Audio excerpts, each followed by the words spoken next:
Agatha Raisin and the Secret of Doris's Diary. Tonight's mystery drops you into rainy Carsley, where Agatha Raisin tangles with a stolen diary, a slipped cleaner, and secrets the village would rather bleach away. Where in the world are you listening from tonight? And subscribe so you never miss upcoming mysteries. The morning began with promise, which in Carsley usually meant disappointment. Sunlight briefly touched the Honeystone cottages, then ducked behind a sulking cloud and stayed there. Agatha Raisin, peering out of her kitchen window, took a drag on her cigarette and scowled at the drizzle. Hodge, sprawled on the windowsill, flicked his tail as if personally responsible for the weather's decline. "Perfect," she muttered, "another day in paradise." She was contemplating whether to risk instant coffee or the last dregs of yesterday's pot when the doorbell rang, a sound that at that hour could only mean trouble or salesman. She opened the door to find Doris Simpson, her cleaner, standing there with a face like curdled milk. "Whatever's the matter, Doris? You look as if someone's boiled your best sheets." Doris dabbed at her eyes with a tissue that had seen better days. "Mrs. Raisin, I didn't know where else to go. I'm being blackmailed." Agatha's cigarette nearly fell from her mouth. "You? Don't be ridiculous. Who'd waste the postage?" But Doris, sturdy and dependable as a metronome, wasn't joking. She clutched her handbag with both hands as if it contained dynamite. "It's my old diary from years ago. Someone's found it." Agatha's curiosity flared faster than her temper. She ushered Doris inside, shoved Hodge off a chair and gestured for her to sit. "Start at the beginning. What diary? And don't tell me it's about recipes." "It was private," Doris whispered. "From when I was young. There are silly things in it. About a man I once knew." "Silly things?" Agatha poured herself a gin instead of coffee. "Doris, you're nearly 70. Anything you did back then is ancient history." "He was married," Doris confessed, voice trembling, "and he died. There were rumours even then that I'd been with him the night before. If that diary's printed in the Evesham Echo, I'll never hold my head up again." Agatha leaned back, smoke curling round her face. "And someone's threatening you? How?" Doris opened her handbag and drew out a folded piece of paper. Before she could hand it over, Hodge leapt up, sending the contents tumbling. Lipstick, keys, a handkerchief embroidered with daisies, and the note itself. Agatha snatched it up before the cat could add paw prints. The paper smelled faintly of damp cellar and cheap perfume. Block capitals, cut from magazines. "You can't sweep away the past forever." "Well," Agatha said, impressed despite herself, "at least they're literate. It came through the door last night. No signature." Agatha frowned. The threat was melodramatic but unsettling. "Have you told anyone else?" "Only you, Mrs. Raisin. I thought you might know what to do." That plea, and the flattery behind it, did the trick. Agatha's vanity snapped to attention. She imagined herself uncovering a scandal worthy of a BBC drama, preferably in a flattering light. "You did the right thing. I'll handle it," Doris blinked. "But shouldn't we call the police?" "Bill Wong. He'd only file it under domestic nonsense. Leave it to me." Agatha stubbed out her cigarette with unnecessary force. "Who might want to harm you, Doris? Any enemies from the past?" "None I can think of. But the diary. I wrote about people in the village back then. What if someone doesn't like what I said?" "Then we'll find out who. Did you keep the diary?" "It was in my airing cupboard. Now it's gone." Agatha felt a small thrill. A missing object, an anonymous threat. It had the shape of a case already. "When did you last see it?" "A week ago, when I was clearing old things. I shouldn't have kept it." Agatha rose briskly. "All right. I'll come round later and look about. Maybe whoever took it left fingerprints." "Fingerprints?" Doris looked alarmed. "Figure of speech," Agatha said. She fetched her coat, ignoring the drizzle beyond the door. "We'll nip this nonsense in the bud." But before they left, the telephone rang. It was Bill Wong, his calm voice carrying through the receiver. "Morning, Mrs. Raisin. Heard any local scandals yet?" "You might, if you listen carefully," Agatha replied. "Doris here's had a bit of trouble. Someone's trying to make her life miserable." "Then tell her to report it properly. And you," Bill added with weary affection, "keep out of it." "Me? I'm a model of restraint," Bill sighed. "That's what worries me." When she hung up, Doris was watching anxiously. "He won't take it seriously, will he?" "No, which means I must." Agatha squared her shoulders. "Let's start at your cottage." The drizzle had thickened to a fine mist that settled in hair and tempers alike. They walked past the Red Lion, where two pensioners were already debating whether the summer fete should serve homemade or shop-bought jam. Agatha caught the tail end of their conversation and thought grimly how gossip moved faster than light in Castle. If Doris's diary really contained scandal, it wouldn't stay private long. Doris's cottage smelled of lavender polish and unease. Agatha prowled through the neat sitting room like a bloodhound in heels. Nothing disturbed? Not that I can tell. Only this. Doris pointed to the windowsill, a small smear of mud as though someone had leaned in from outside. Footprints. Just the one. I cleaned it before I thought. Agatha sighed. Always tidy, even in crisis. They searched drawers, cupboards under the bed. No diary. Hodge, who had followed uninvited, inspected every corner and yowled at a cupboard door. Inside was empty save for a faded photograph, a younger Doris in a summer dress, standing beside a tall man with a rakish grin. "That him?" Agatha asked. "Yes, Leonard Marchbanks." "Good heavens, the poet who died in that boating accident." Doris nodded miserably. He wasn't really a poet, more of a talker. Agatha studied the photo again. Handsome, charming, the sort who collected women and tragedies in equal measure. "And you think his death wasn't an accident?" "I don't know what to think, but whoever took that diary knows something." Agatha slipped the photo into her handbag. "Then we'll find out what, and who." Back home, she poured herself another gin, ignoring the clock that said it was barely noon. The drizzle had turned to rain, steady and determined. Hodge jumped onto her lap, kneading her jumper as if testing her patience. "Don't look at me like that," she told him. "A friend's in trouble." He yawned elaborately. Agatha stared at the anonymous note again. The words seemed to glimmer in the lamplight like a dare. Somewhere out there was a secret, and she intended to uncover it, preferably before anyone else in Castle turned it into entertainment. She picked up the telephone, hesitated, then dialed Bill again. When his answering machine clicked in, she said crisply, "For the record, I'm not interfering, I'm investigating." Click. She replaced the receiver, lit another cigarette, and allowed herself a small, anticipatory smile. "You can't sweep away the past forever," she murmured. "We'll see about that." Hodge stretched, unimpressed, and flicked ash from the table with his tail. By midday, Castle had done what Castle did best, taken a whisper, embroidered it, and paraded it as fact.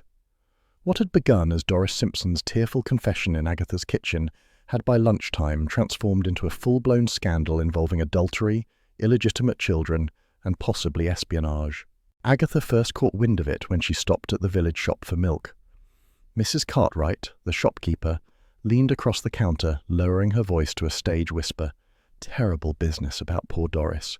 Imagine keeping such a diary all these years. They say she wrote names, you know, important ones." Agatha's eyebrows rose. "Who says that?" Mrs. Cartwright looked faintly offended. "Everyone. And don't tell me you don't know, you being so close to her." "Close down," Agatha sniffed. "I employ her. That's hardly the same as confiding in her." But inside she burned with curiosity. Important names? Doris? Surely not.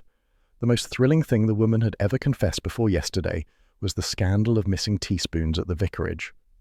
When Agatha left the shop, two women from the Women's Institute were whispering by the postbox. It's true then. She was seeing that poet, the one who drowned in suspicious circumstances. My husband said it was the headmaster, not the poet. Agatha passed them with the air of someone far above gossip, though her ears strained shamelessly. Back home, Hodge was sprawled across the kitchen table, a furry accusation. Agatha shooed him off, made tea and glared out of the window. The drizzle had settled in again, soft but persistent, the kind that soaked you before you realized. She should have been angry on Doris's behalf, but instead she felt an odd excitement. The village hadn't buzzed like this since Mrs. Bloxby accidentally booked a stripper for the church fundraiser. When the phone rang, she snatched it up. "Aggie, darling," came a bright theatrical voice. "Tell me I'm not imagining it. My fax machine just spat out a clipping about some cleaner-turned-scarlet woman. Is that your Doris?" "Roy Silver," Agatha said, sinking into a chair. "Why are you reading faxes about Castle?" "I've told you, darling, I'm on a detox. No champagne, no parties, no scandal. I'm bored stiff, so I thought I'd come down and bore you instead." You'll fit right in, she muttered. 2 hours later, Roy arrived in a cloud of perfume and London smugness, declaring that the Cotswolds had that tragic charm of a set designer's imagination. He dumped his overnight bag on her sofa and inspected the living room as if expecting television cameras. "Now," he said, "where's this wicked woman's cottage? I've brought my best trench coat for detecting." Agatha rolled her eyes. "We're not detecting anything. We're merely observing." "I looked at what you like, darling. You've got that look again." "What look?" "The one that says someone's about to die and you're about to get famous." She ignored him, but by dusk, when she heard at the Red Lion that someone had been seen prowling around Doris's cottage after dark, even she couldn't resist. The pub was crowded with the usual chorus of half-truths and self-importance. Agatha sat at her favourite corner table with a gin and tonic, pretending disinterest. Roy fluttered beside her, loudly insisting he could sense criminal energy in the air. "Keep your voice down," she hissed. "Oh, please, they're all deaf from gossiping." Still she caught fragments. A shadow near Doris's window, a figure in a long coat, a noise like someone crying. When she pressed for details, opinions multiplied. One man swore it was a ghost. Another insisted it was the postman. "You'd think ghosts had better things to do," Agatha muttered. "Darling," Roy said, "if I were dead, I'd haunt Carsley out of boredom." Later, outside under the misty lamplight, Agatha felt the familiar prickle of anticipation. "We'll keep watch. If someone's sniffing around that cottage, I want to know who." "You mean we will?" Roy shivered dramatically. "I didn't bring thermal underwear for this. You can sit in the car and whinge, just keep the torch ready." They parked near the lane, engine off, the world reduced to the hiss of rain and the occasional hoot of an owl. Agatha cracked the window for a cigarette. The smoke curled out like a signal to fate. "This," Roy declared, hugging himself, "is the stupidest thing we've ever done." "You said that last time and we found a murderer," Agatha reminded him. "Yes, and my suede shoes never recovered." Time dragged. Then from the shadows, movement, a figure slipping round the side of Doris's cottage, black against the faint glow from her kitchen. Agatha stiffened. "There, by the hedge. Are you sure it's not the milkman?" "At this hour?" The figure paused as if listening, then darted away down the lane toward the vicarage. Agatha flung open her door. "Come on, Aggie, my hair. Oh, do shut up." They splashed through puddles, the drizzle now a curtain. But when they turned the corner, the lane was empty. Only the faint smell of damp earth and a single footprint near the gate remained. Narrow, small, perhaps a woman's shoe. Agatha crouched, cigarette still clamped between her lips. "See that? Someone was here." Roy peered over her shoulder. "Marvellous. We've discovered mud."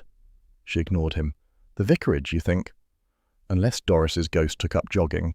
Agatha straightened, hair plastered to her forehead.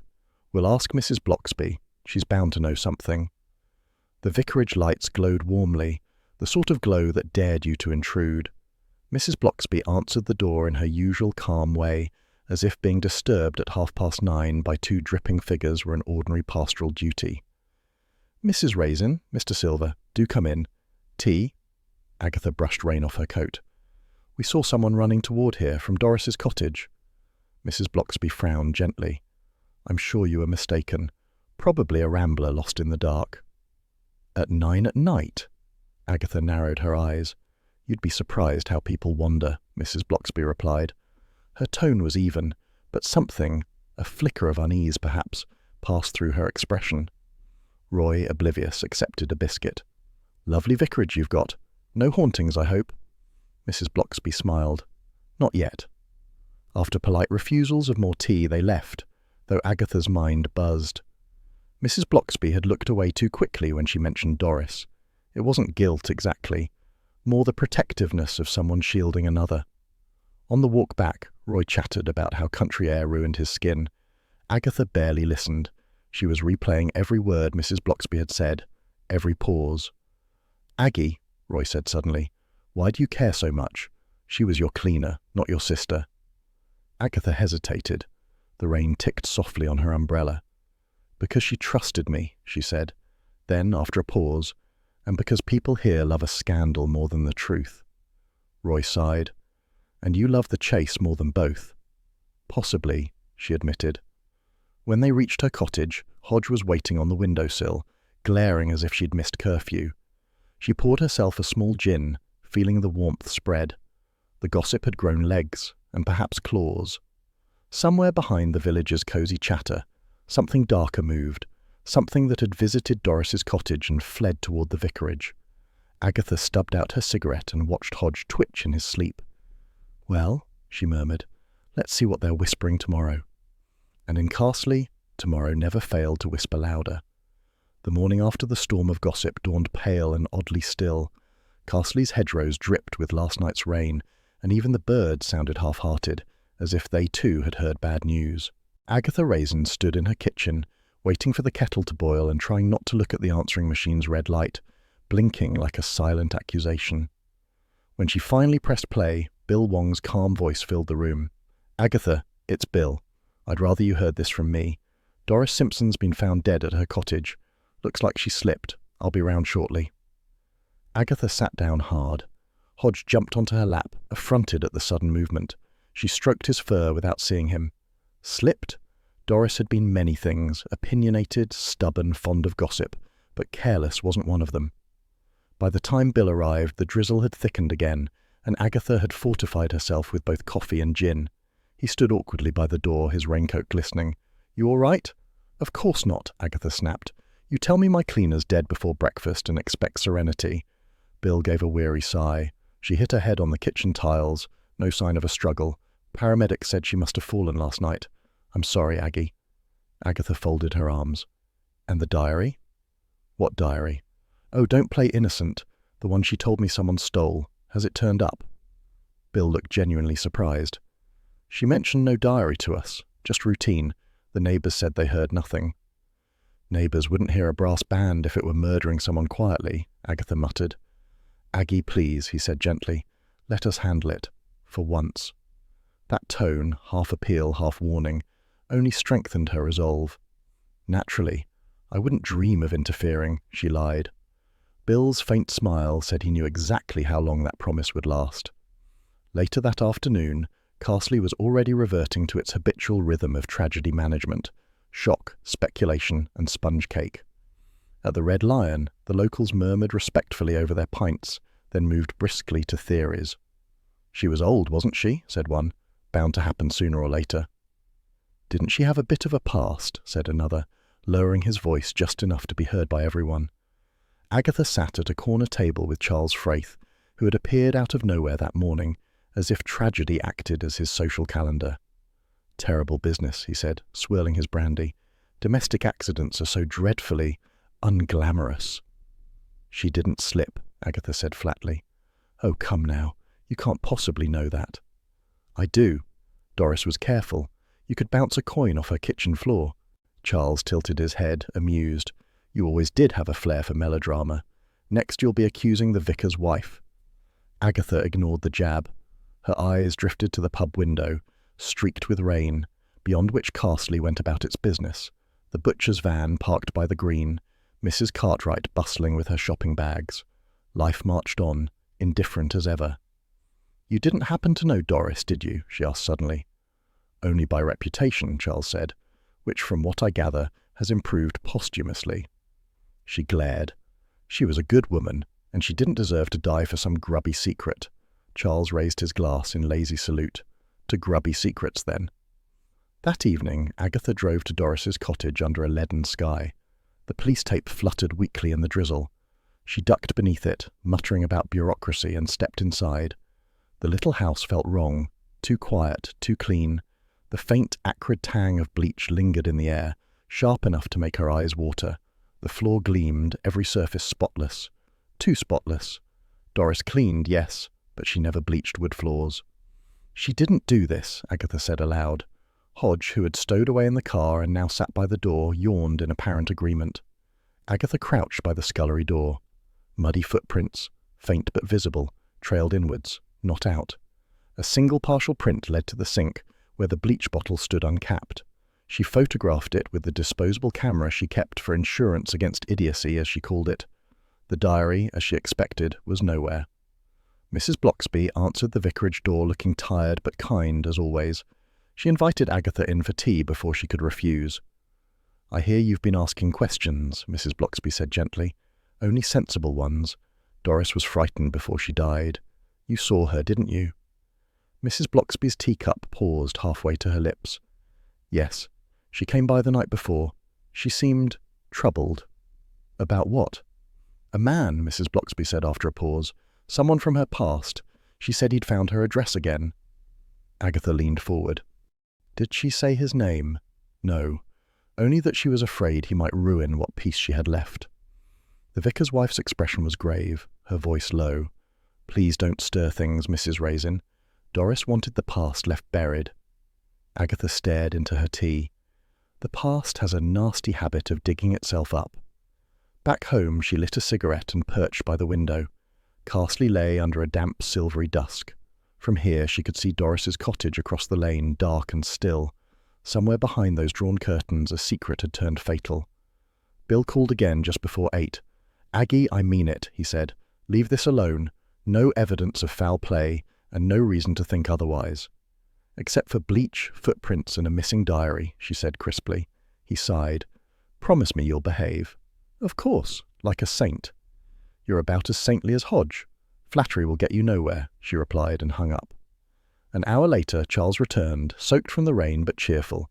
He dropped a takeaway curry on her table and sniffed at her gin. "Thought you might be in need of moral support. And food. Or something pretending to be it." Agatha accepted both. Over dinner, she told him everything. The footprints, the bleach, Mrs. Blocksby's evasions. "So," Charles said, licking sauce from his thumb, "you think Doris was murdered by an old lover? Or by someone who thought she might tell the truth about him?" "Darling, you've been reading too many of your own press cuttings." Agatha bristled. "I have instincts. They've solved murders before." "And nearly gotten you arrested before," he reminded her pleasantly. She slammed down her fork. "If you're not helping, shut up." "Touchy," he murmured. Outside, the rain deepened to a steady rhythm. Agatha's eyes drifted to the dark beyond the window. For a moment, she thought she saw a flicker of movement near Doris's garden, a shadow slipping between hedges. She stood quickly, heart pounding, but when she looked again, nothing. "What is it?" Charles asked. "Nothing," she said. "Just shadows. Or ghosts." "If it's Doris's, she's come to tell me to hurry up." Charles chuckled. "That's our Agatha. Can't leave even the dead in peace." But when he'd gone, the laughter faded. Agatha sat alone, smoke curling around her like fog. She thought of Doris's kind, practical face and the strange emptiness left in her wake. "You didn't slip," she whispered to the dark, "and I'll prove it." Hodge, half asleep on the armchair, stretched and flicked his tail, unimpressed but loyal as ever. Agatha drained the last of her gin and set the glass down beside him. "Don't look at me like that," she muttered. "Somebody's got to care." Outside, the drizzle murmured against the panes, washing Carsley clean, or at least pretending to. The next morning brought a thin, chalky sunlight that looked clean but lied. Agatha Raisin, never fooled by English weather, flicked ash into her teacup and studied the map of Evesham spread across her table. Hodge pawed at the edges as if assisting. "You," she told him, "are coming nowhere near my handbag today. You've got mud on your soul." Bill Wong had called an hour earlier, his tone cautious, like a man handling live dynamite. He'd unearthed an old file about one Leonard Marchbanks, poet, charmer, and corpse, deceased 1978. Doris worked for him before she came back to Carsley, Bill had said. He died in his boathouse, drowning, unsolved technically. But let it rest, Aggie. It's ancient history. Naturally, that had the opposite effect. By mid-morning, Agatha was in her little car, hair lacquered against the wind, determination blazing. Charles Fraith had invited himself along under the excuse of moral support, and had already opened the packet of peppermints she kept for emergencies. "You do realise, darling," he said, as the hedgerows blurred past, "you're chasing a 40-year-old scandal about a poet no one remembers." "Everyone remembers poets if they've slept with enough people," she retorted. Charles laughed. "Which explains your affection for verse." She ignored him, eyes fixed on the road. Doris didn't drown in a bucket. Someone frightened her, and it started with Marchbanks. Evesham greeted them with its usual blend of market bustle and faded charm. The high street smelled of pasties and exhaust. Agatha parked with creative interpretation of the lines and marched toward an ivy-clad cottage on the riverbank. Mrs. Leonard Marchbanks answered the door, thin, elegant, with eyes like brittle glass. She wore pearls too large for daylight and perfume that tried too hard to remember youth. "Yes?" Agatha flashed her friendliest smile. "Agatha Raisin. I'm writing a piece on your late husband for the Cotswold Historical Review." Charles choked softly. "Are you indeed?" said the widow, peering over her glasses. "Come in if you must." And the sitting room was a museum of his ego. Framed poems, yellowing newspaper clippings, and a portrait of Leonard himself. Silver hair, smirk halfway to arrogance. "He was rather dashing," Charles murmured. "He was a cad," said Mrs. Marchbanks crisply. "And don't tell me otherwise. He could charm birds from trees and women from husbands. Doris Simpson was one of many." Agatha leaned forward. "You remember her then?" "Of course. Pretty little thing. Soft voice, always blushing. He liked that." The widow's lips thinned. "She vanished the week before he died. Simply stopped coming to work. He said she'd gone back to her village, and then he—" She gestured vaguely toward the river. "Went for a swim he didn't return from." Agatha scribbled furiously. "Was there ever any suspicion?" "The police asked questions, naturally. One of them spent half his time in this house pretending to look for clues while trying to console me. Young constable. Name of— oh dear, it'll come to me." "Did Doris ever visit you after?" "Never. I assumed she'd married or hidden." They thanked her and left with the widow's faint perfume clinging to their coats like gossip. "So," Charles said as they reached the car, "we've got a poet, a vanished maid, and a bored policeman. What next?" "Lunch," said Agatha, "and then the records office." The Evesham County Archives were housed in what used to be a grammar school. Long corridors, the smell of dust and ambition. Agatha presented her most dazzling smile to the archivist, a mild man with thinning hair and the patience of a librarian saint. "You must understand," he began. "These files are closed to the public." "Oh, I quite understand," she said, leaning forward. "But surely an exception could be made for research into village heritage. You'd be helping preserve history." He blushed to the roots of his ears. Charles, leaning against a filing cabinet, watched with malicious amusement. 10 minutes later, Agatha was elbow-deep in old police folders. "You've still got it, Aggie," Charles murmured. "Oh, shut up."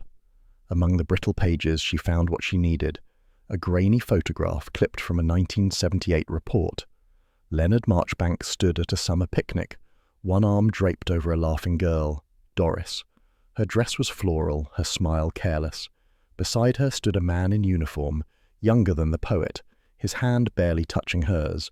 The caption identified him, Constable Alan Pierce. Agatha felt a jolt. "Well, well," she said. "The poet and the policeman." "Sounds like a bad novel," said Charles. "Everything's a bad novel until someone dies," she replied. She photocopied the photo, slipped it into her handbag, and marched out before the archivist could change his mind. The address wasn't hard to find, a tidy bungalow at the edge of town, with marigolds and lace curtains and a whiff of loneliness. Alan Pierce answered the door slowly, a stooped man with watery eyes and the wary look of someone used to being accused of things. "Mrs. Raisin, Carsley," she introduced herself. "I believe you once knew a Doris Simpson." He blinked. "Haven't heard that name in years." "She's dead," Agatha said bluntly. His mouth twitched. "That's so. Poor girl. She deserved better." "Better than who?" He hesitated, then shrugged. "Leonard was a bastard, but we all knew that. Doris was smitten. When he turned on her, she came to me, wanted to tell someone what she'd seen. Then she vanished." "What had she seen?" "Said she'd found a photograph, something that could ruin him. Didn't say more. I told her to leave it. The next day she'd gone." "And you never told the police?" He looked at her steadily. "I was the police. Some truths do more harm than good." Agatha's skin prickled. "And now she's dead again, Mr. Pierce. Slipped, they say. You wouldn't know anything about that?" His gaze hardened. "I've had 40 years of peace, Mrs. Raisin. Let me keep it." She saw the faint tremor in his hand as he closed the door. "Touchy," murmured Charles. "Guilty," Agatha corrected. "You can't just accuse everyone you interview." "I can, and I do. It saves time." They drove back toward Carsley as twilight crept along the hedges. Agatha lit a cigarette, rolling the window down against Charles's protests. "You think he killed Marchbanks?" Charles asked. "I think he knew who did, and he's still afraid of someone finding out." "Or he's just a sad old man guarding his garden shed," Charles said lightly. "Don't be dense. People like him don't forget guilt. They pickle in it." "Then we'll find him shriveled in vinegar tomorrow." She snorted, unwilling to admit he'd made her smile. Later at home, Hodge greeted her with outraged mews. She fed him, poured herself a gin, and unfolded the photocopy of the picnic photo. Doris looked so alive, eyes bright, hand on the constable's arm. Love, perhaps, or fear disguised as it. The phone rang. Bill Wong again. "You've been in Evesham," he said flatly. "The archivist called. Said you borrowed restricted material." "Nonsense," said Agatha. "I charmed it out of him. Entirely different." "Aggie, leave this alone. You keep saying that. It's getting dull." "Doris's death was an accident. Let sleeping scandals lie." "Scandals don't lie, Bill. They sit up and ask for gin." She hung up before he could lecture further. The evening slid into quiet. Agatha dozed in her chair until a distant noise jolted her, the faint crackle of a radio bulletin. She turned up the volume. Breaking news from Evesham. Fire services were called to a blaze at a private residence on Mill Lane. No injuries reported, though the property's garden shed was destroyed. The owner, retired Constable Alan Pearce, was treated for shock. Agatha sat bolt upright. "Well, well," she murmured. "How tidy of him." Hodge yawned from the rug, unimpressed. "Don't smirk," she told him. "You'd make a better detective than most of them." She stubbed out her cigarette, eyes glinting. "If someone's trying to burn the past," she said softly, "they've just lit my fuse." Outside, drizzle began again, steady and secretive, like a conspiracy renewed. Carsley awoke to the comforting smell of toast, bacon, and scandal. The village hadn't buzzed this loudly since the vicar's wife accidentally booked a clairvoyant for the harvest supper.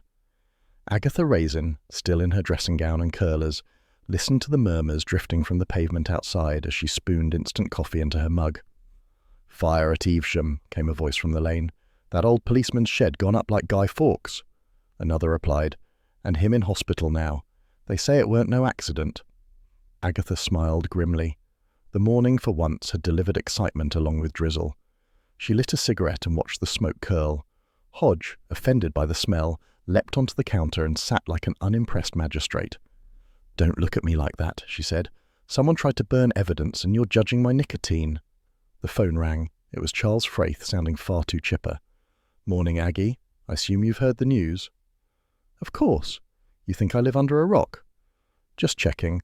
I thought we might drive to Evesham and have a nosy." "We?" "You'll need someone to keep you out of prison, and besides, I adore arson." Agatha sighed, but 10 minutes later she was dressed, coiffed, and marching toward his convertible, which looked ridiculous in the rain. Charles, of course, had the hood down. "You'll catch pneumonia," she snapped. "Chivalry before comfort," he said. "Anyway, we'll drive faster." "Only if you're cremated," she muttered. The hospital in Evesham smelled of antiseptic and overboiled cabbage. Constable Alan Pearce lay in a private room, one arm bandaged, the other stubbornly crossed over his chest. His face was pale, but his eyes still sharp. "Mrs. Raisin," he croaked as Agatha entered. "Come to finish the job?" "If I'd wanted you dead, I'd have brought better matches," she said crisply. "Who set the fire?" "Nobody. Accidents happen." "Rubbish. Someone wanted that shed gone. What was in it?" He closed his eyes. "The past, Mrs. Raisin, and it's better buried." "That's what murderers always say." Charles coughed delicately. "Aggie, perhaps let the man breathe." "He can breathe later. He's not dying." "Yet," muttered the constable. Agatha leaned closer. "You told me Doris had a photograph that could ruin Leonard Marchbanks. Did you ever see it?" "No," he said, "and if you're smart, you'll stop looking. That woman's death has already claimed too many ghosts." "You're not making sense," she said. "Good," he whispered, and turned his face to the wall. Charles ushered her out before she could press further. "You're losing your touch, darling," he teased as they left. "Your suspects used to faint or confess." "He will," she said, "once I find what he was hiding." Back in Carsley, the gossip had achieved operatic proportions. At the Red Lion, Mrs. Cartwright was holding court. They say he was blackmailing half of Evesham. Had photographs of everyone, even the bishop. Nonsense, said Agatha, sliding onto a bar stool. If bishops are interesting enough to blackmail, I'll eat my hat. You're involved, aren't you? Mrs. Cartwright's eyes gleamed. We all know how these things go with you. First a cleaner, now a policeman. Is it love or just habit?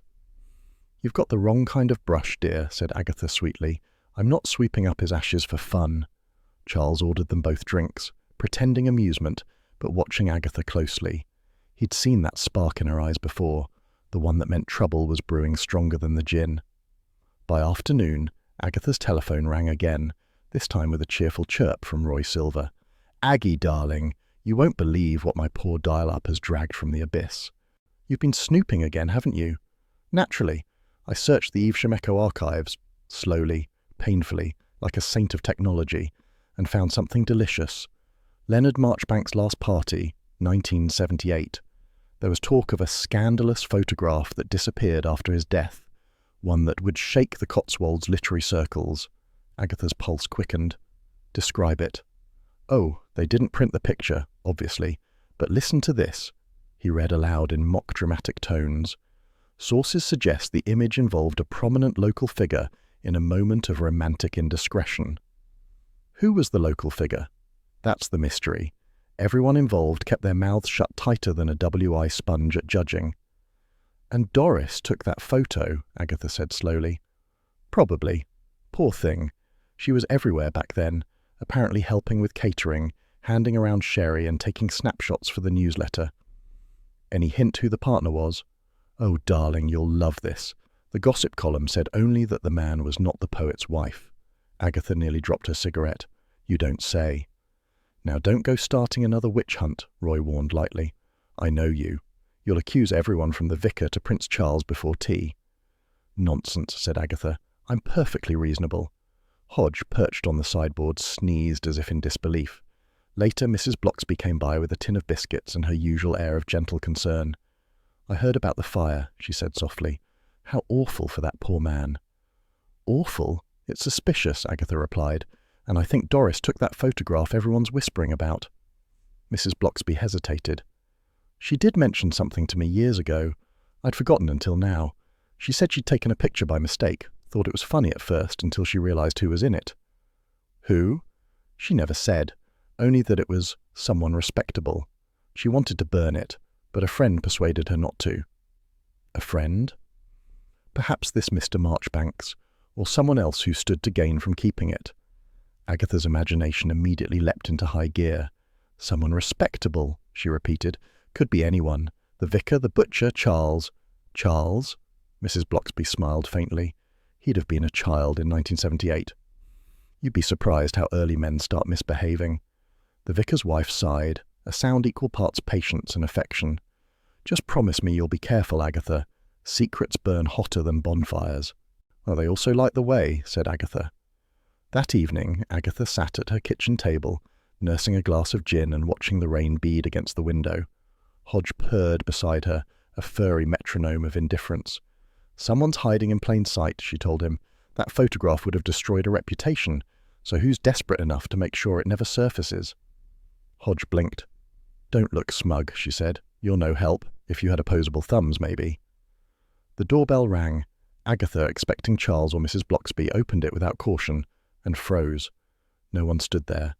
Only an envelope lay on the mat, cream paper sealed with wax. She picked it up. The note inside was typed, the words clipped and mocking. Keep sweeping, Mrs. Raisin. You'll find the dirt soon enough. Agatha read it twice, then reached for another cigarette.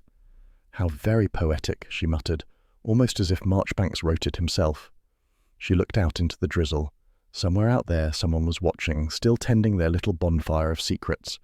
Behind her, Hodge stretched luxuriously, tail curling like punctuation to the mystery. Agatha poured herself another gin and raised the glass toward the dark window. To whoever you are, she said dryly, you've just made it personal. Outside, the wind picked up, rustling the hedges like gossip refusing to die. The drizzle had that particular castly talent for being both invisible and soaking. It seeped in through coat seams and tempers alike. Agatha Raisin, however, was in buoyant spirits. Nothing restored her sense of purpose like a bit of organised meddling. "Community safety," she told Hodge, who was grooming himself on the dresser. "That's the official line. It sounds respectable, almost saintly." Hodge paused mid-lick and stared at her with withering disbelief. "All right, nosiness," she admitted, "but with tea." The guest list was carefully curated, or, as Bill Wong might say, a recipe for disaster. The vicar and Mrs. Bloxby, the church organist Mr. Birtwistle, Mrs. Cartwright from the shop, Charles Fraith, because she needed someone to pour the sherry, and Roy Silver, who had arrived from London claiming moral support, but mostly for entertainment. By 4 o'clock, Agatha's cottage was a battlefield of mismatched teacups and passive aggression. "Lovely idea, Mrs. Raisin," murmured Mrs. Bloxby, her expression suggesting she meant the opposite. "Yes," said Agatha, fussing over the tray. "I thought it high time we came together to discuss village safety after poor Doris's death, and perhaps clear up some misunderstandings." Charles leaned against the fireplace, smirking. "Which misunderstandings precisely? The diary or the arson?" Agatha shot him a look that could have browned toast. "This is a polite gathering, Charles." "My mistake. I'll lower my tone." Roy, in a silk scarf the colour of regret, clapped his hands. "Shall we have introductions? For the tape recorder in my mind." "Do stop performing," Agatha muttered. The conversation began civilly enough. Mrs. Cartwright offered a lengthy opinion on the dangers of outsiders moving in. Mr. Birtwistle nodded solemnly until she mentioned that Doris had been a local, and look what happened to her. "She was trouble," he blurted suddenly, his teacup rattling on its saucer. "Always thought she was better than the rest of us. Said once she'd ruin a man who jilted her." A stunned silence followed. Agatha's pulse quickened. "Ruin him how?" she asked casually. The organist went red. "Oh, I don't recall. Idle talk, I'm sure." "Talk that got her killed, perhaps," Charles murmured. Mrs. Bloxby gasped. "Please, Mr. Fraith." "We're only being realistic," said Agatha. "You can't deny Doris's diary has stirred quite the pot." "Diaries always do," Roy said wistfully. "I've burned 3. Bill, who had been leaning by the window, turned from the rain-smeared glass. "If you all want to help," he said evenly, "stop speculating. Let us handle it." "You mean let it go cold," Agatha retorted. "It's not your job, Aggie." "Then whose is it? The police seem to think Doris just tripped over her conscience." Mrs. Cartwright tutted. "No need to be rude, dear. You do take these things so personally." "Of course I do," snapped Agatha. "She was my cleaner." "Yes, and my parishioner," Mrs. Bloxby added quietly. "She deserved kindness, not suspicion." The tension hung thick enough to spread on scones. Even Hodge, dozing under the sideboard, flicked an uneasy tail. Agatha refilled cups with more force than grace. The spout of the teapot trembled dangerously close to Bill's lap. "Aggie," he said mildly, "put the teapot down before we have another incident." "Fine," she huffed. "If nobody else has anything useful to add—" "Actually," Roy interrupted, eyes gleaming, "I do." "Oh, Lord," muttered Charles. Roy leaned forward conspiratorially. "I checked the Evesham gossip pages from the 70s again. Guess what? Doris was once spotted having a furious row outside the Boathouse Hotel with none other than Leonard Marchbank's publisher." "You've been reading old gossip columns?" Agatha demanded. "Research, darling. It's called diligence in sequins." Bill groaned softly. "Roy, please don't turn this into a pantomime." "Too late," murmured Charles. The gathering began to unravel spectacularly. Mrs. Cartwright accused Roy of making light of tragedy. Roy accused her of suppressing the free press, and the organist, still crimson, muttered something about moral decay. Mrs. Bloxby rose, flustered. "Perhaps we should all take a moment to remember Doris kindly." "Remember her?" Agatha interrupted. "I'm trying to avenge her." "That's not quite the Christian phrasing," Mrs. Bloxby said gently. "It's the efficient one," Agatha replied. Charles snorted into his sherry. By 6 o'clock, the community safety meeting had dissolved into crumbs and recriminations. Mrs. Cartwright left in high dudgeon, muttering about women who smoked indoors. The organist nearly collided with her at the gate, forgetting his umbrella entirely. When the door finally closed, Agatha sank into a chair. "Well, that was productive." "In what universe?" said Charles. "We learned something," she said. "Doris threatened someone, probably the man who paid her off." "Paid her off?" Bill frowned. "Oh, don't play innocent. You've seen her bank statements." He hesitated. Confidentially, there was a deposit, a few thousand, cash, days before she died. Agatha sat up. Aha, hush money. Or savings, he said. People do save, you know. Not on a cleaner's wages, Agatha snapped. Someone wanted her quiet. Aggie, promise me you'll leave it alone, Bill said wearily. If the killer's out there, you're painting a target on your back. Don't be melodramatic, she said. If I die, at least the obituary will be interesting. He gave her a long look. You'll never change. Thank you, she said, lighting another cigarette. Later that night, Charles had gone home, and the house was quiet but for the ticking of the clock and Hodge's steady purr. Agatha stared at the ashtray overflowing beside her gin glass. She should have felt satisfaction. Progress had been made, yet unease tugged at her. The image of Doris, brisk and sensible, lying on her spotless kitchen floor, wouldn't leave her. She was still mulling over the hush money when the telephone rang. Yes? Aggie, it's Mrs. Bloxby. I hope I'm not disturbing you. Not at all. I was just debating whether to smoke myself to death before anyone else gets the chance. A gentle chuckle. You may want to save that for later. The vicar found something in the attic. What sort of something? A biscuit tin. It contained a stack of old letters and, she hesitated, a diary. Doris's diary. Agatha nearly dropped the receiver. The diary? How in heaven's name did it end up there? I don't know, Mrs. Bloxby said softly, but perhaps you should come in the morning. I'd rather not keep it here overnight. Of course, I'll be there at 9. Make it past, the vicar's wife said kindly. The boiler's temperamental again. When the line went dead, Agatha stood for a moment, absorbing it. The diary, the missing piece. She glanced toward Hodge, who had opened one eye. Don't look smug, she said. It's not over yet. He yawned elaborately, the feline equivalent of you're incorrigible. Agatha poured herself another measure of gin and stared out into the drizzle-washed darkness. Somewhere beyond the hedgerows, someone was losing their grip on calm. She could almost feel it. A faint creak outside made her turn toward the door, but it was only the wind. Still, unease lingered. On the doormat lay an envelope, damp at the edges. Agatha bent, frowning, and tore it open. Inside was a single line, typed in that same impersonal font as before. Keep sweeping, Mrs. Raisin. You're getting close. Her fingers tightened on the paper. Good, she said quietly. Let them worry.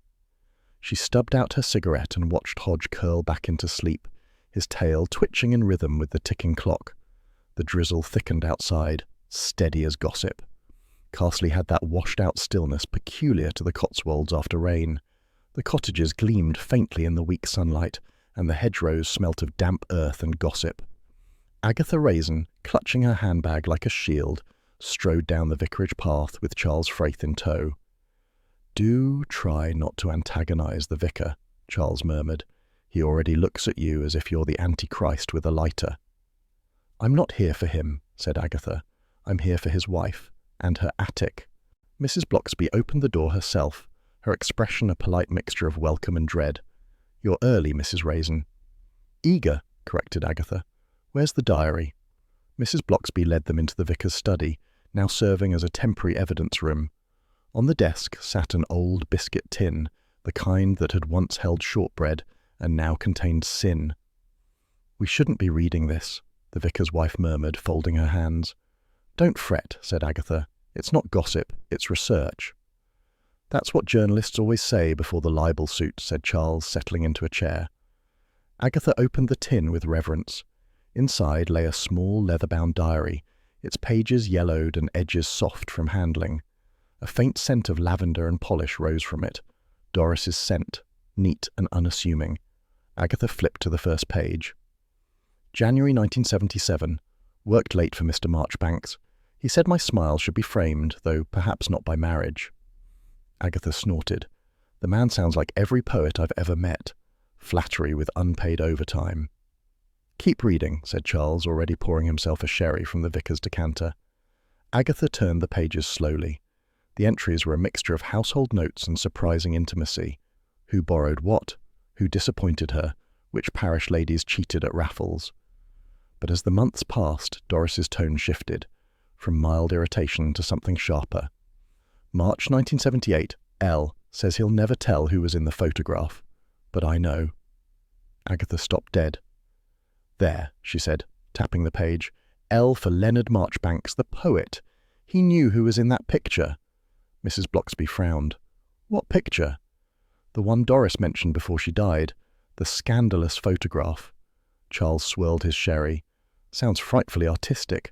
Shadows, secrets, naked clergy. Don't be disgusting, said Agatha. You're the one with the filthy imagination, darling. Agatha turned another page. April 1978. I've hidden a copy beneath the lilac bush. If you won't tell the truth, I will. She looked up, eyes gleaming. That's it. The photograph's hidden in her garden. Mrs. Blocksby paled. Surely you're not thinking of... Of course I am, said Agatha. We're going digging. Charles groaned. In the dark, I suppose. Naturally. One mustn't be seen disturbing the evidence. Or the neighbours. By the time they reached Doris's cottage, night had fallen soft and thick, the air damp with the smell of earth and lilacs. A weak moon hung above the garden, turning every bush into a lurking witness. This is absurd, Charles muttered, holding a torch. I'm a baronet, not a gravedigger. You're whatever I need you to be, said Agatha, brandishing a trowel she'd borrowed from Mrs. Blocksby's shed. Hodge, left sulking at home, would have been grateful for the decision. There, Agatha whispered, pointing to the corner where a sprawling lilac bush leaned against the fence. Beneath it. They crouched among the damp leaves. Agatha dug, cursing softly as earth clung to her nails. Charles, attempting to appear helpful, held the torch at a dramatic angle that illuminated nothing except his own shoes. You could at least try, she snapped. I'm trying. I'm maintaining morale. You're maintaining your manicure. After 10 minutes of squelching effort, the trowel struck something hard. Agatha scraped away the soil, revealing a rusted biscuit tin. Got it, she said triumphantly. Charles leaned over. This had better not contain more biscuits. I've given up gluten. Agatha prized it open. Inside, wrapped in wax paper, was not a photograph but a small roll of film in a black canister. She frowned. Modern film. This isn't from the 70s.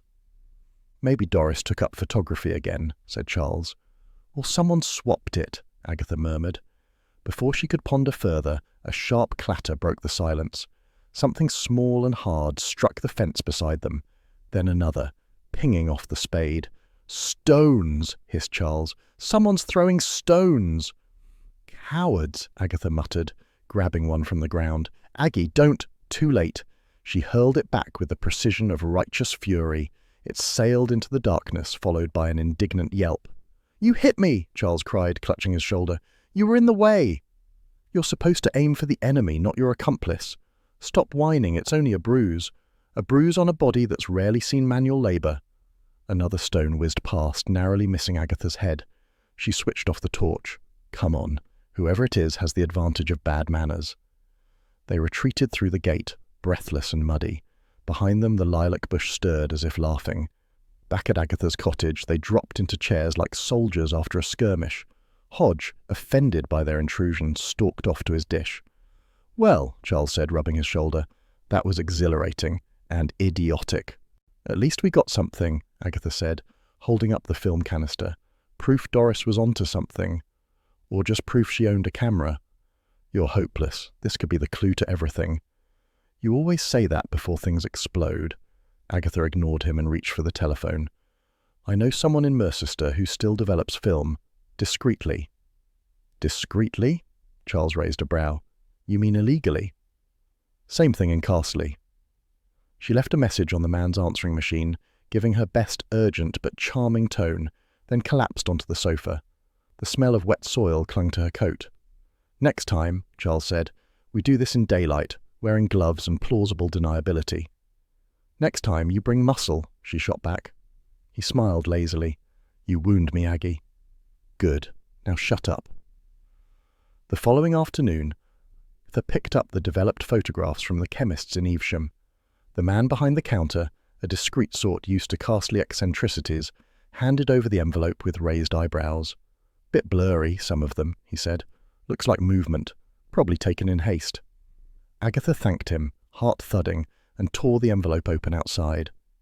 The first few shots were ordinary village scenes, gardens, the vicarage roof, Hodge sunning himself. But the last one made her stop. A woman, unmistakably Doris, stood in her garden, face tense, one hand lifted in argument. Opposite her stood a man, half-turned, blurred, but recognizable even in poor light. The collar, the angular frame, the thinning hair. Agatha swallowed. "Oh, hell." Charles peered over her shoulder. "Is that—" "The vicar," Agatha finished. The shock hung between them like mist. "Maybe it's nothing," Charles offered. "Could be a disagreement about hymn choices." "Or a blackmail demand," Agatha said grimly. They sat in silence for a moment. Around them, Evesham carried on indifferently. Traffic humming, shop bells jingling. "You can't confront Mrs. Bloxby with this," Charles said finally. "It would destroy her. And if she's in danger? From her husband?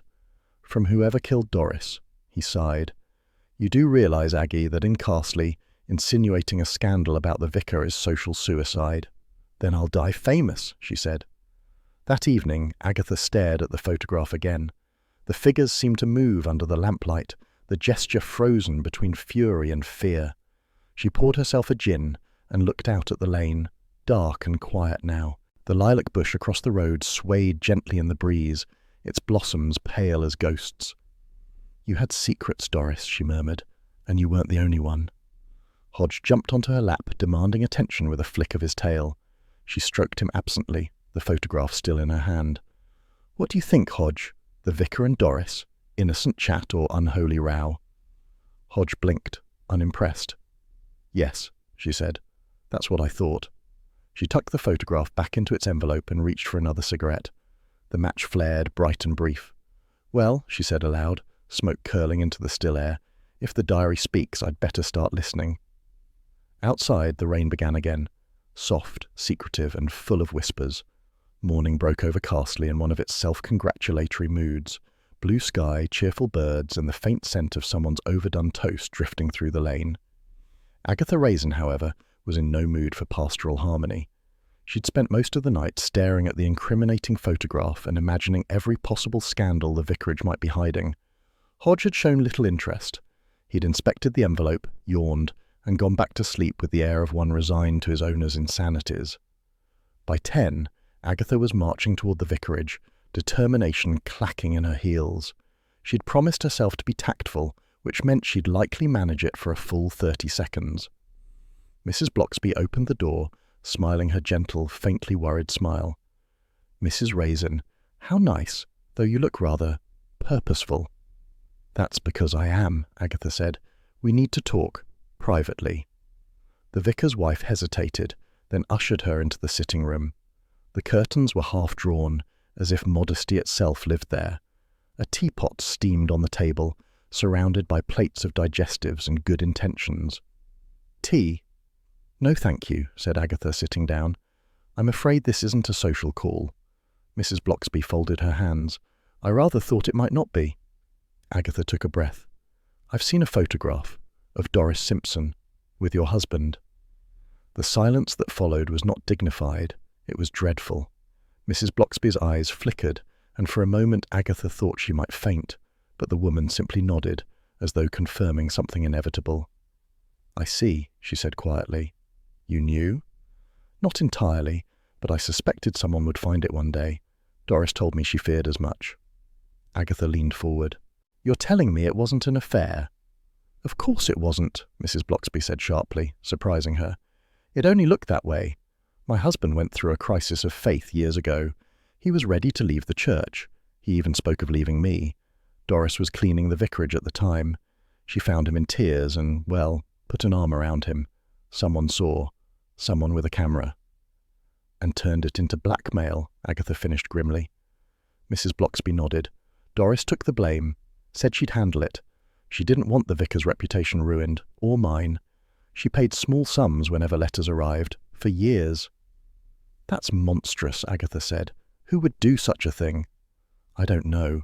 The letters stopped for a time, then returned. Doris told me she'd finally had enough. She was going to expose the truth."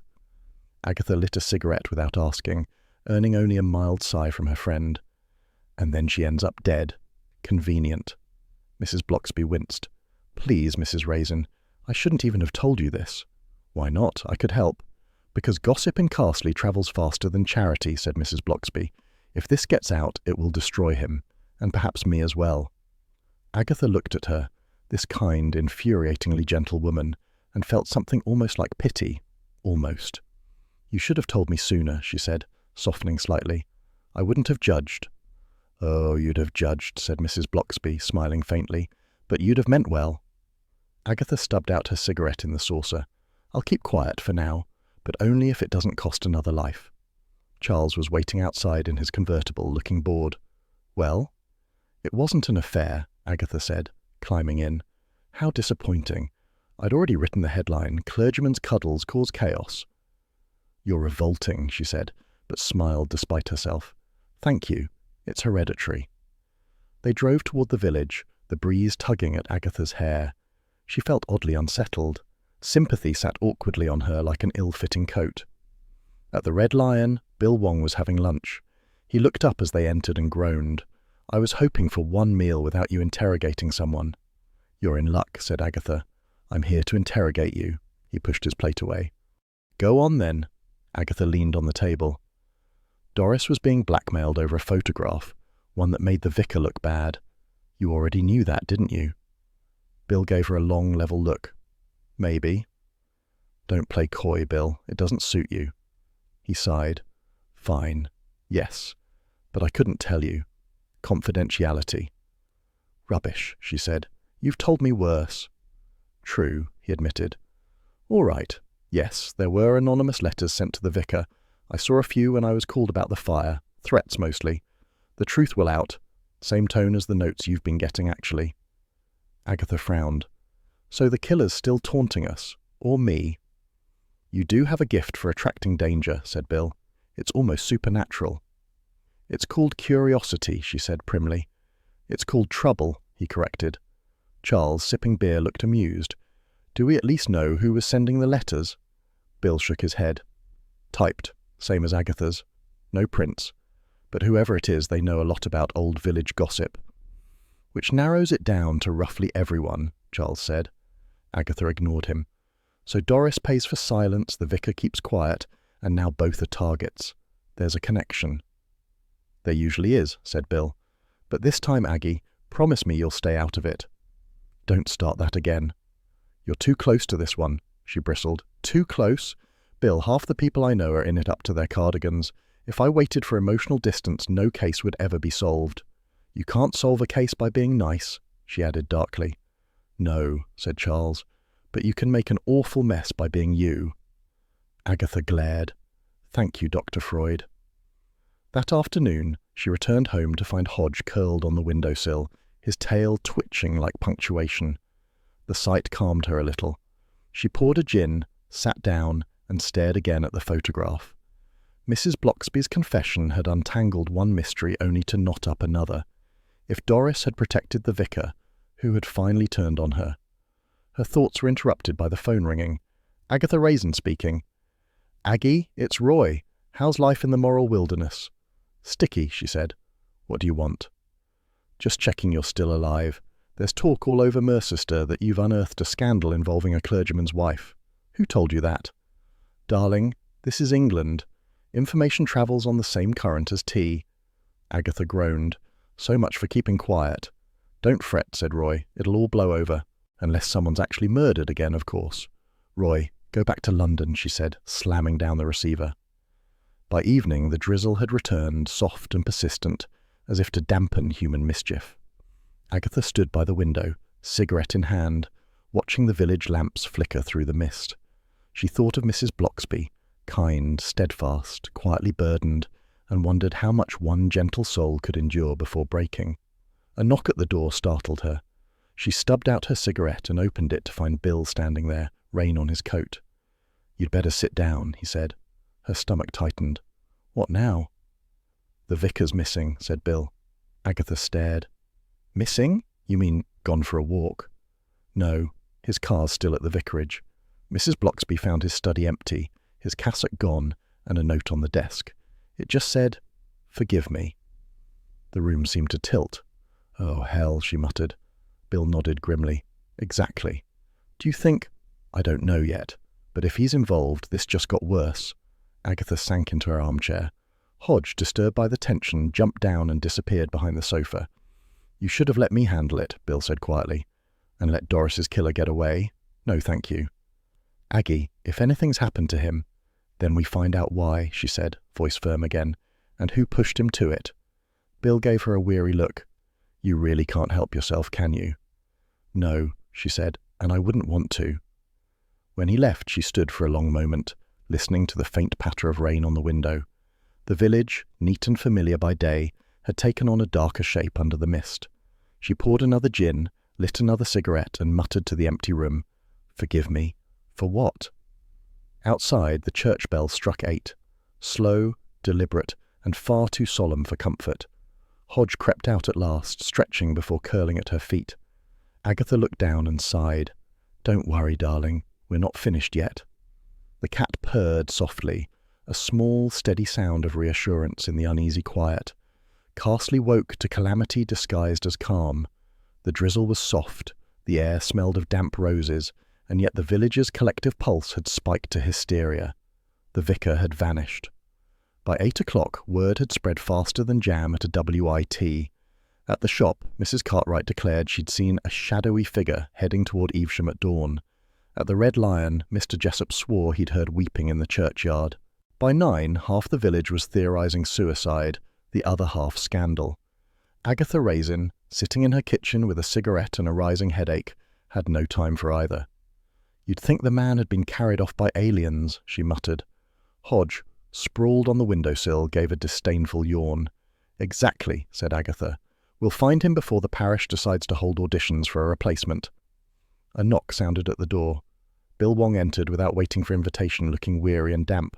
Morning, Aggie, you've heard? Only 20 times. Sit down. You look as if you've wrestled a sermon. We've got volunteers combing the lanes. His car's still at the vicarage, no signs of struggle. Mrs. Bloxby's beside herself. Agatha stubbed out her cigarette. Has anyone checked the mill pond? Bill blinked. Why the pond? Because this is England, she said. Whenever someone vanishes, a pond gets suspicious. Charles Fraith appeared just then, immaculate despite the mud. I see you're in full detective drag again, he said, surveying Agatha's mac and muddy boots. And you're in full useless aristocrat mode, she replied. Come on, both of you. We're going to the pond. The old mill pond sat at the edge of Carsley, hemmed by willows and scandal. Its greenish water had seen more mysteries than the parish register. Today it glimmered under the low sky, innocently deceptive. Bill's constables were already there, dragging with long poles. Mrs. Cartwright and a gaggle of onlookers stood gossiping at the fence, eager for tragedy. Morbid lot, Agatha muttered. Charles grinned. You'd be here too if it weren't your case. Quiet. They found something. A constable lifted a dripping object from the shallows, a familiar brown handbag, slick with algae. Doris's, Agatha breathed. It was missing after her death. Bill crouched beside it. Same bag, same initials. We checked it weeks ago. Empty then. Check again, said Agatha. He opened it with gloved hands. Inside, among soggy tissues and a rusted lipstick, lay an envelope sealed in wax. The crowd leaned closer, hungry for melodrama. Bill shot Agatha a look. Shall we? Naturally, she said. I'm not waiting for the WI's permission. He slit it open carefully. A photograph slid out, warped but legible. Even Bill swore softly. Charles leaned in, then gave a low whistle. Well, that's not the vicar. No, said Agatha slowly. That's Leonard Marchbanks. And, good heavens, the poet was locked in an embrace with another man, his publisher, if memory served. The image, though old and faded, was unmistakable. So that's what Doris was hiding, Agatha said. She wasn't blackmailing anyone, she was protecting him. Protecting? Charles asked. Think about it, she said. In the 1970s, this would have destroyed both their reputations. If someone else found that photo, they could have used it to bleed her dry for years. Bill frowned. Which means the blackmailer wasn't in the photo, but feared it might implicate them. Someone close enough to both Doris and the Marchbanks household. Agatha's mind ticked through the possibilities like a vindictive metronome. The organist, she said abruptly. Charles blinked. The what? Mr. Birtwistle. He worked for the Marchbanks family when he was young. Doris mentioned him once, said he played the organ even when nobody was listening, and he's had keys to both the church and the vicarage, access everywhere. Bill rubbed his chin. He's a quiet one. Lived alone forever. Keeps cats, I think. Villainy and cats aren't mutually exclusive, said Agatha. Hodge would never stoop to blackmail, but I can't vouch for others. Hodge, had he been present, would have disagreed.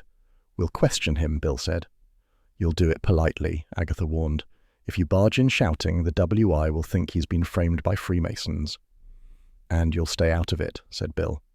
Of course, she said sweetly. Charles groaned.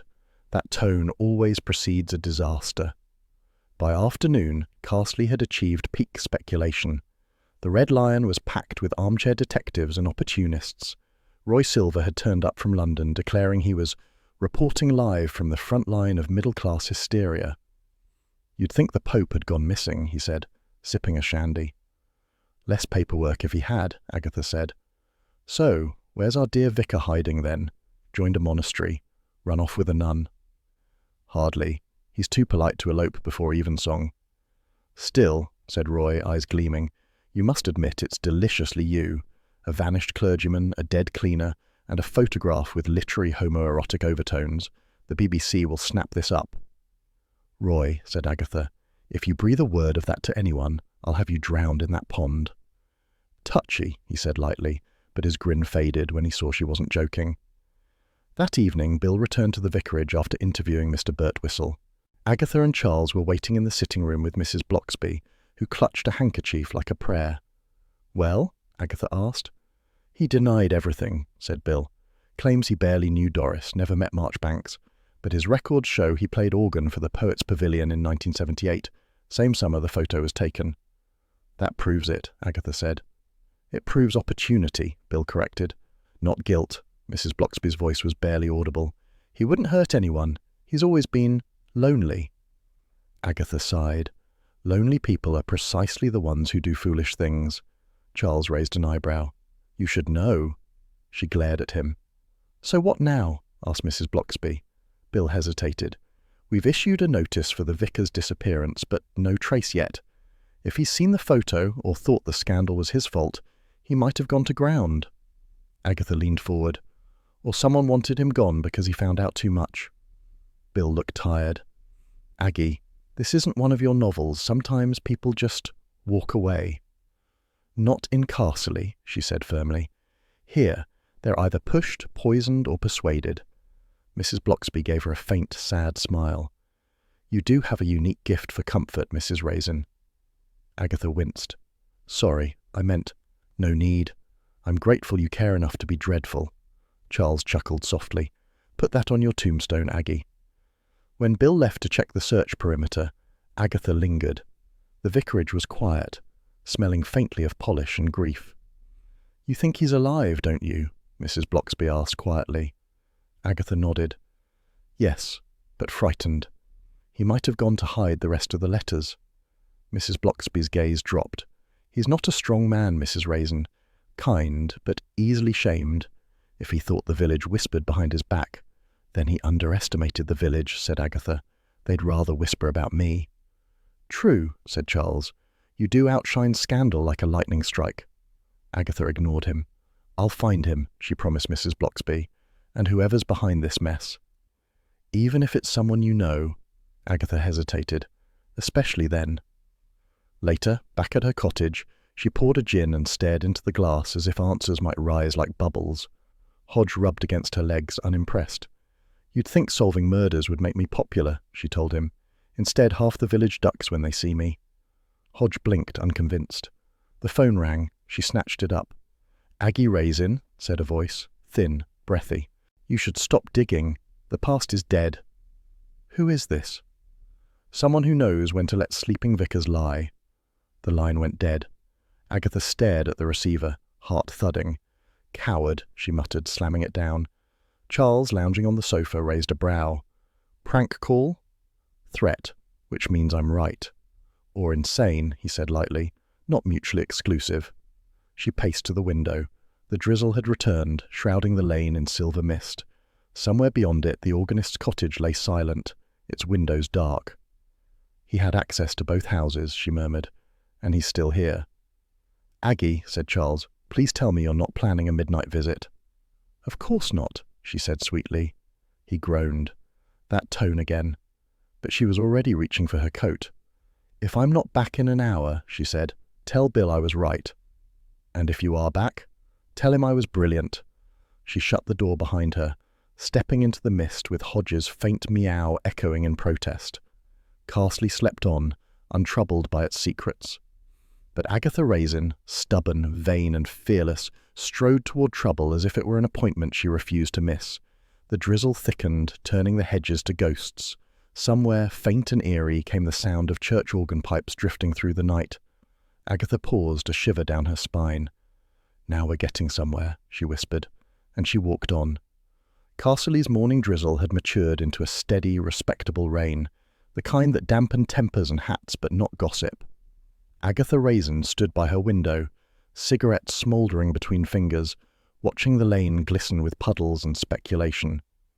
"You realize," she said aloud to Hodge, who was curled indifferently on the armchair, "that half the village thinks I murdered the vicar by now."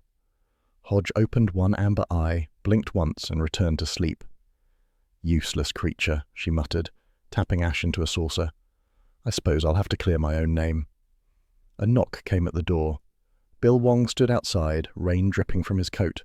He looked tired, the way only police officers in small villages can, exasperated by humanity yet still polite about it. "Morning, Aggie. You're smoking too much." "You're policing the wrong vice," she said briskly. "Any word on the vicar?" "Found him." "Alive?" "Alive, yes. At a retreat near Cheltenham. He left a note for Mrs. Bloxby. Wanted time to pray in peace. She's on her way to fetch him now." Agatha exhaled, half relieved, half irritated. Men always disappear when they're needed most. "Some of us reappear with apologies," said Bill, giving her a look. "But I'm afraid the case isn't closed. We traced the letters, the ones sent to Doris and the vicar. Same typewriter, same ink ribbon. And it belongs to our friend, Mr. Birtwistle, the organist." Agatha's eyes narrowed. "I knew it. Lonely men are dangerous. They've too much time to imagine moral superiority." "Aggie," said Bill, "don't do anything foolish. We're setting up surveillance." "Surveillance?" she scoffed. "In Carsley, you'll have Mrs. Cartwright knitting camouflage." Bill sighed. "Just promise you won't interfere." "Of course," said Agatha sweetly. By the time his car disappeared down the lane, she'd already reached for her Mackin handbag. The church was empty except for the faint echo of dripping water and the mournful scent of lilies left over from last Sunday's altar. Agatha stepped inside, shaking her umbrella, her heels clicking smartly on the stone floor. "Mr. Birtwistle?" No answer. The silence stretched, punctuated by a distant creak from the gallery. "It's Agatha Raisin," she called. "I've come to compliment your hymn selection. It nearly stayed in tune." A shape appeared above, thin, angular, like a scarecrow in a cassock. Mr. Birtwistle descended the stairs, his expression wary. "Mrs. Raisin," he said, voice reedy, "I didn't expect parish feedback on a Tuesday." "Consider it civic duty," said Agatha.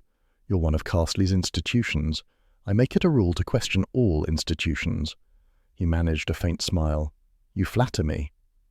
"Flattery's cheaper than confession," she said, studying him. He was paler than usual, his hands trembling slightly as he removed his spectacles to polish them. "If you're here about the vicar's disappearance," he began, "I know nothing." "I'm not here about the vicar," she said softly. "I'm here about Doris Simpson." His hand froze on the cloth. "You see," she continued, "I've been thinking. You had keys to the vicarage and the church, and you worked for Leonard Marchbanks back in the 70s. I imagine you knew quite a few secrets."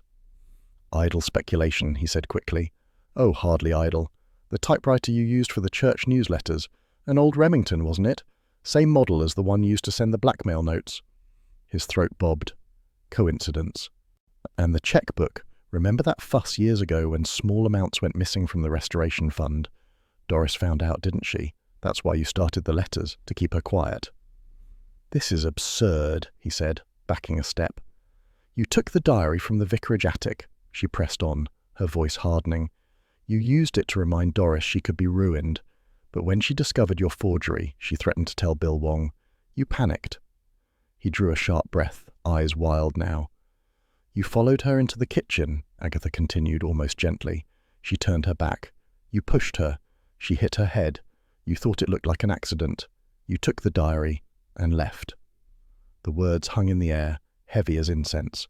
For a long moment, there was only the soft patter of rain against the windows. Then Birtwistle spoke, voice shaking. "She would have destroyed me. My music, my place here. After all I'd done for this village." "Blackmail isn't civic service," Agatha said sharply. "She was cruel," he cried, always smirking, always pretending pity.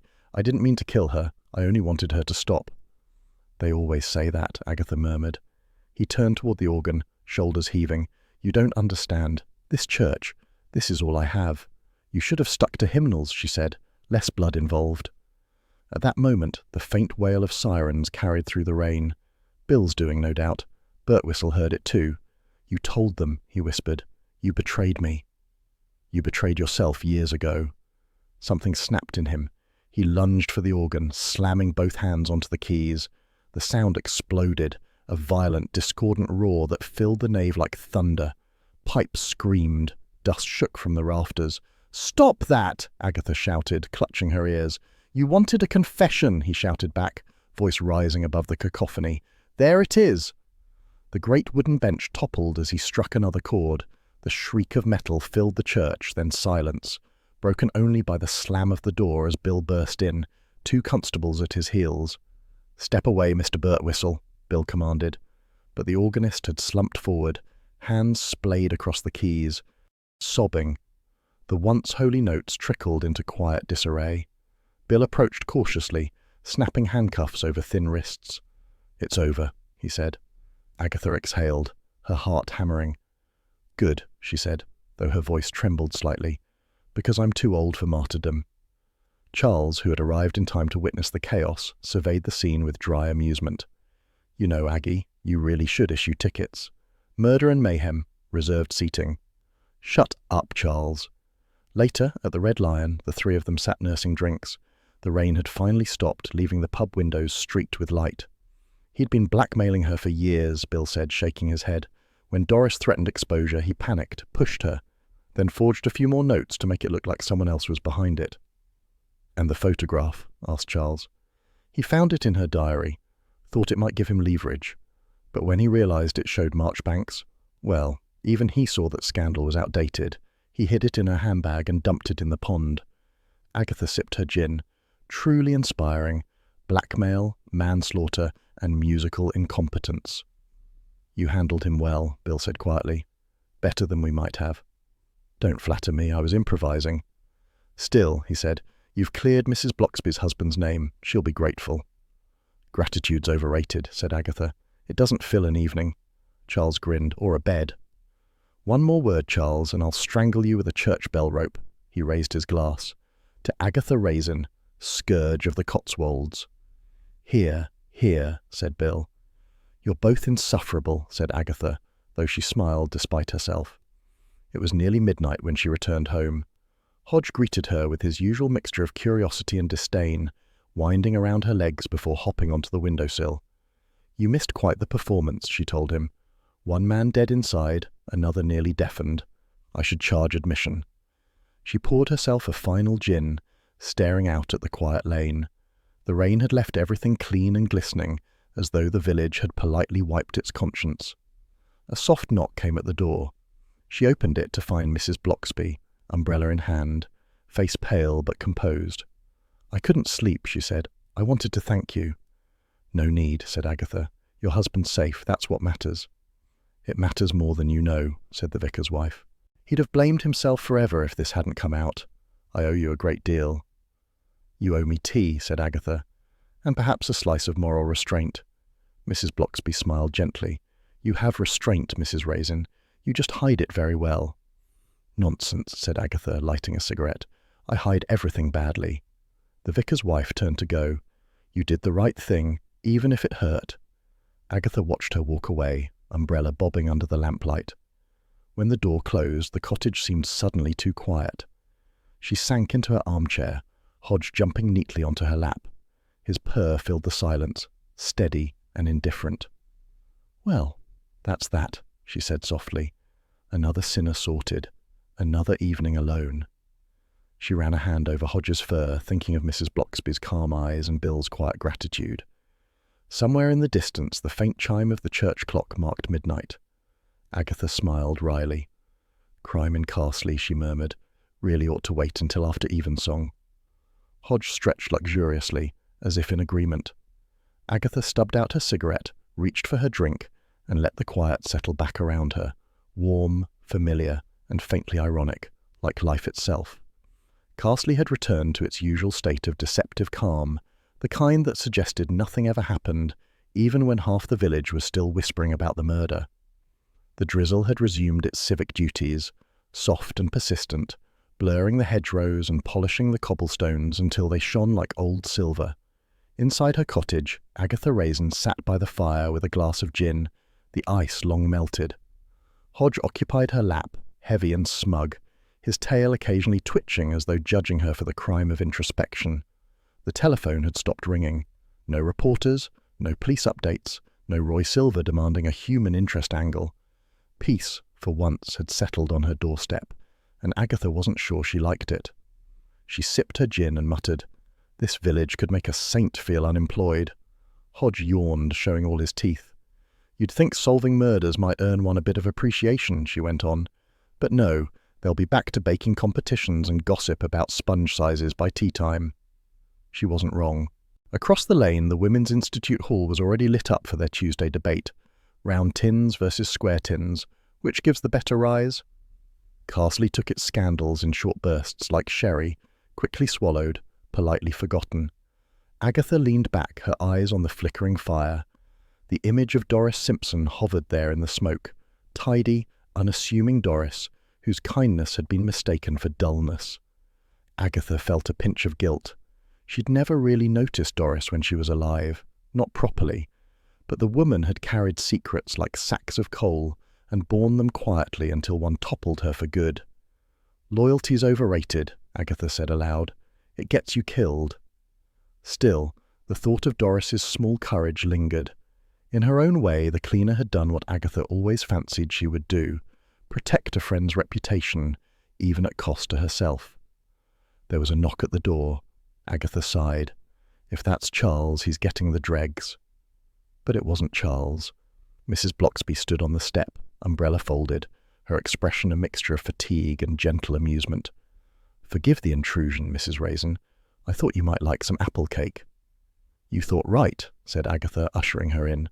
"I was just reflecting on human stupidity, mine chiefly." Mrs. Bloxby smiled. "Then I've arrived in time."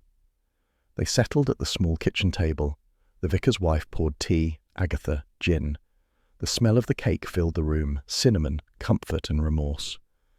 "I wanted to thank you again," Mrs. Bloxby said softly, "for what you did, for clearing my husband's name." "Don't start that," said Agatha. "I only followed my nose, and risked your neck. My neck's been in riskier places, once at a WI cheese-making demonstration." Mrs. Bloxby laughed, a low, kind laugh that made Agatha suddenly aware of how sharp her own edges were. "I just wish Doris hadn't been caught in it all," the vicar's wife said. "She was braver than we knew." "We all underestimate quiet people," said Agatha, staring into her glass. "Then we talk about them once they're dead as if we'd adored them. Perhaps that's our way of asking forgiveness." "Perhaps," said Agatha. "Or perhaps we're hypocrites with better crockery." Mrs. Bloxby smiled again. "You are incorrigible, and proud of it." They sat in companionable silence for a while. Rain tapped against the window, soft as a confession. "Bill told me something yesterday," Mrs. Bloxby said finally. "He said you seemed disappointed." "Disappointed?" "That it was all so ordinary in the end.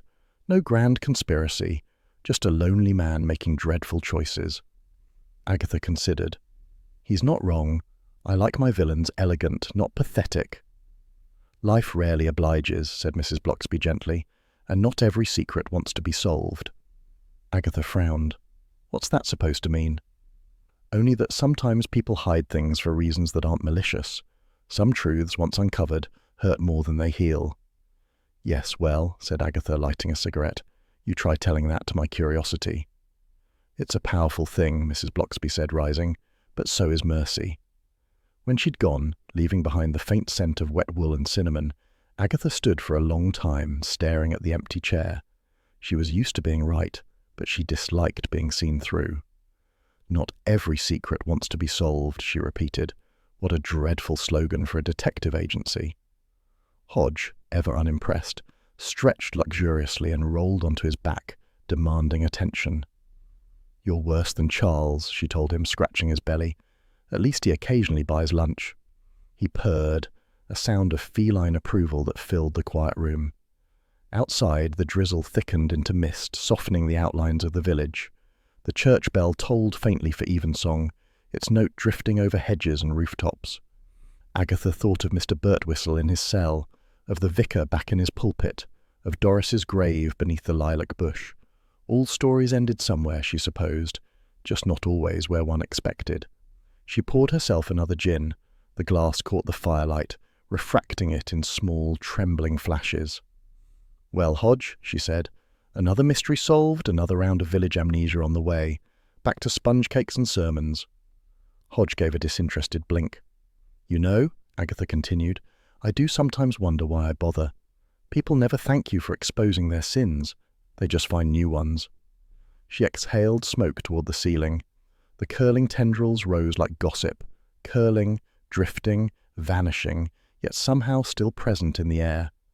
For a fleeting moment, she imagined Doris's voice, quiet, brisk, forgiving.